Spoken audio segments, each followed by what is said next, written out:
There are cities that fall slowly, cities that fade as people leave, businesses close, and time does what it always does. And then there are cities that disappear all at once. Not burned, not flooded, not reduced to rubble, just gone. No warning, no explanation, no record left behind that they ever mattered. If you were to look at a map today, you would never know it existed.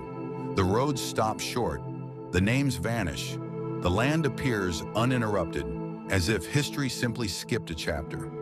But that absence is the first clue, because cities do not erase themselves.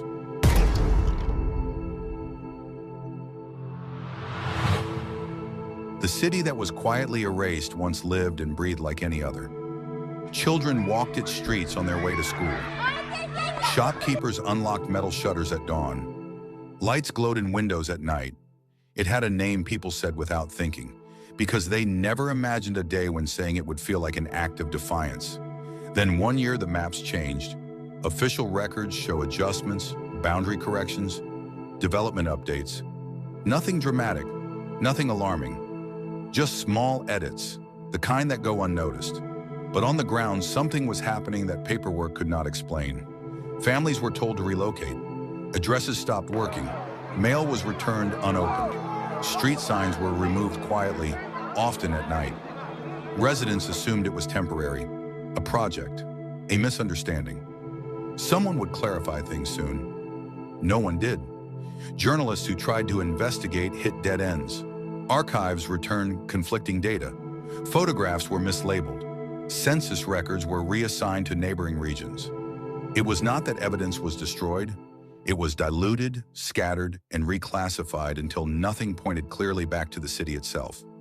Experts call this soft erasure, not the violent removal of a place, but the administrative dissolving of it, a method that leaves buildings standing while stripping them of identity, a way to make a city functionally invisible without ever admitting it existed. People who lived there noticed the shift immediately, not because something exploded, but because something stopped responding. Government offices redirected calls, utility companies claimed no jurisdiction, emergency services hesitated, unsure which boundaries applied. Slowly, the city fell into a bureaucratic blind spot, and blind spots are dangerous places to live. Rumors spread, each one less comforting than the last. Some said the land had become inconvenient. Others whispered about development deals, resource access, strategic importance. A few suggested the city itself had become a problem, too complicated to manage, too costly to acknowledge, easier to erase than to fix. What makes this story unsettling is not that a city was lost. It is how quietly it happened. No headlines, no public outrage, no memorials. Just an edit here, a correction there, until the city slipped out of shared reality.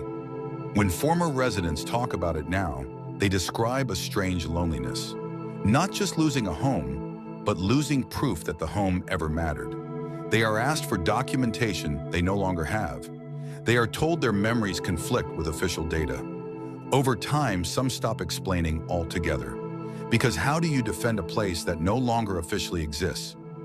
The city is not on modern maps, but it lingers in old satellite images, in misaligned grid patterns, in the faint geometry of streets visible only from above.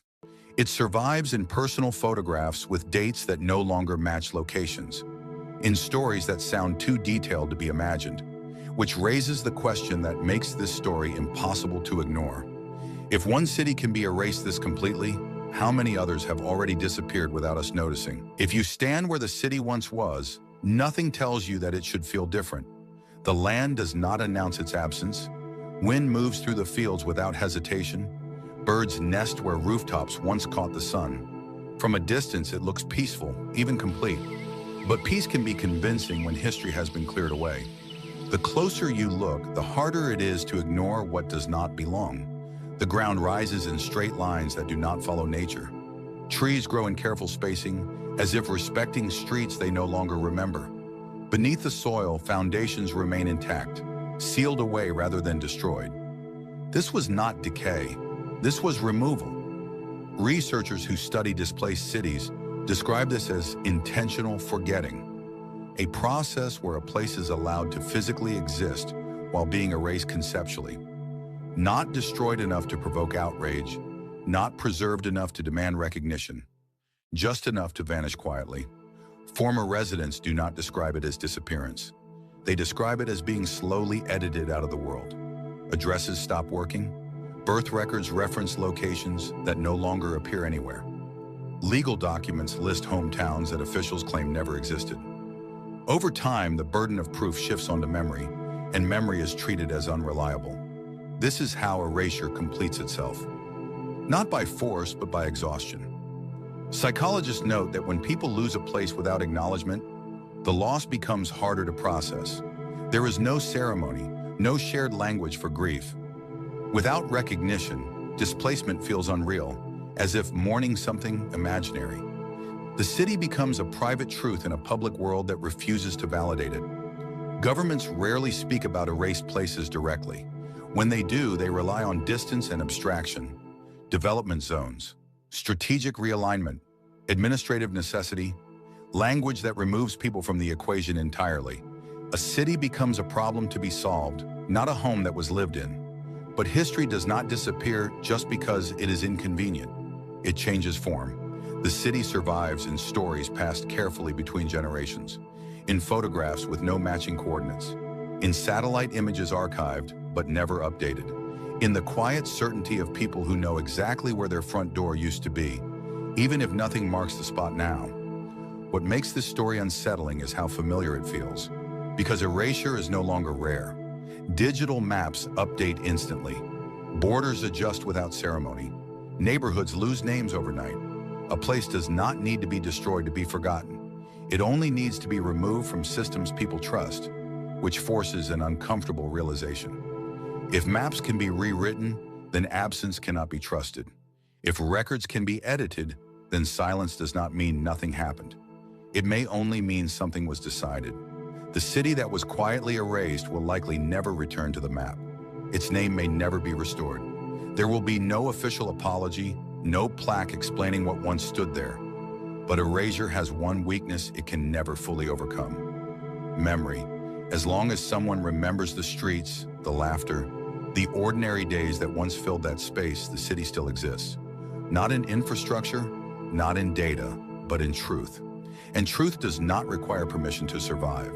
Once you learn how easily a city can vanish, you start seeing the world differently. Empty land feels less neutral. Missing names feel intentional. You begin to notice the gaps between what is shown and what is said. And you understand that some silences are not accidents. They are choices. Somewhere beneath ordinary ground, beneath updated maps and corrected records, there may be cities like this one waiting to be remembered. And the moment you remember them, even briefly, erasure fails. Because a city is only truly gone when no one remembers it ever existed. And now you do.